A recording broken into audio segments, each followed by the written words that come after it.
Finally, life inside prison walls. It might conjure up images of a stark and dreary environment with bars and concrete walls. But inmates at the Colorado Department of Corrections are changing that picture, one color at a time, by transforming those walls into vibrant works of art. A team of students from CSU Pueblo explored how artwork inside a corrections facility can encourage and inspire the human spirit.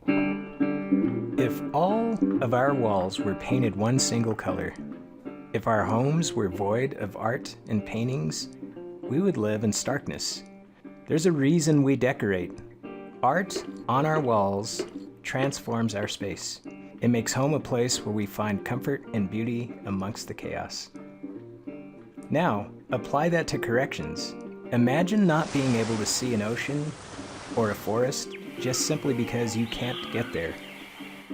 When you're incarcerated, you're confined. Imagine your mindset if you spent day and night staring at blank, sterile walls. Now imagine those same walls covered with murals.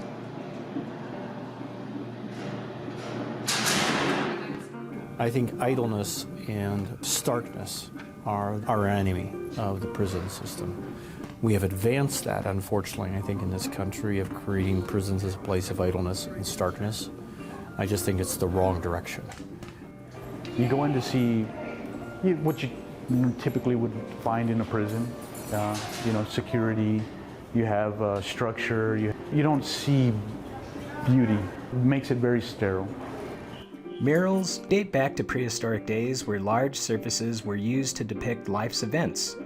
Fast forward thousands of years, and we find that the purpose of murals has remained the same, to paint a picture of society. Over the course of history, people have been using murals as a way to show that they exist. What better place to remind someone that they still exist than behind the walls of prison?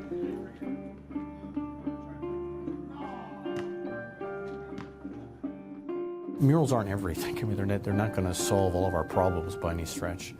They're just an expression of this journey that they're on. They've had some pretty tough journeys.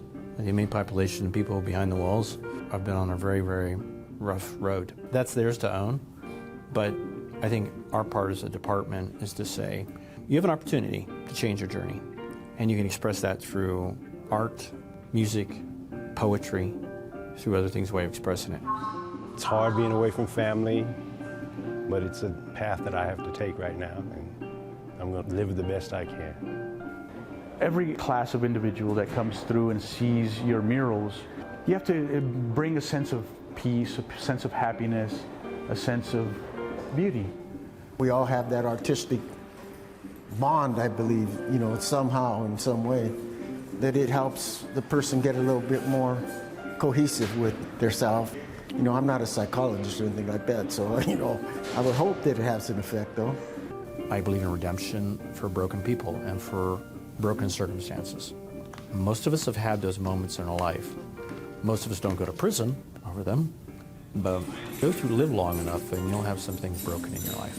In those moments, you're looking for, do I get a second chance? Do I get an opportunity for redemption? I know I've done a lot of wrong, so I don't sit around and try to blame the system or other people for something I got to be responsible for. But at the same time, you want people in an ethical point of view to treat other people as human beings. Sometimes there's a little bit more to look at than just your situation here in the here and now.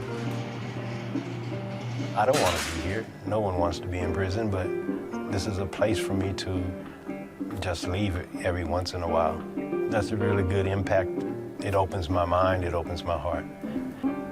Don't complicate things too much, when things can be so simple, and at the same time you could be doing better for yourself in or out, I guess, incarceration. For the ones that are in, I'd like to say, do the best you could do and enable yourself to be a better man or woman for society.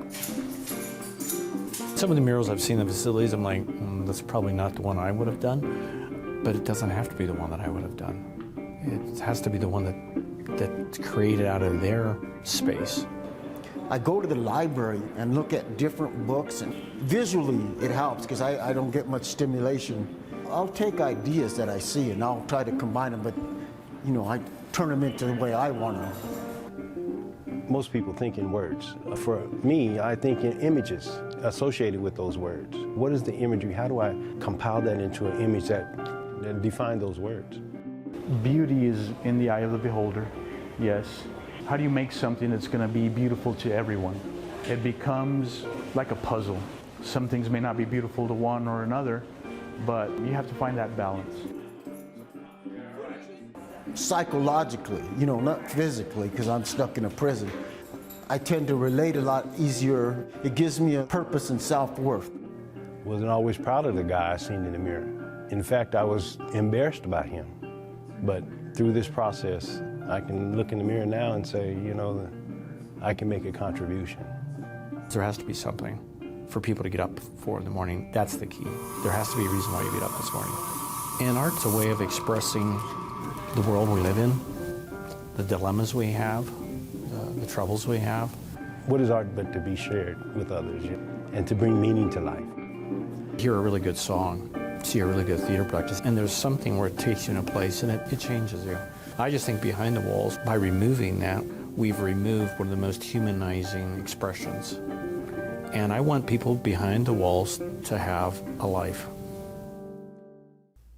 It's really wonderful that they're given an opportunity to really express their talent. Yeah, I'm heartened that this creative outlet exists and that incarcerated folks can have this experience. For sure. As we saw, having that creative outlet can shift your focus, right? So thanks to the students at CSU Pueblo for creating that story.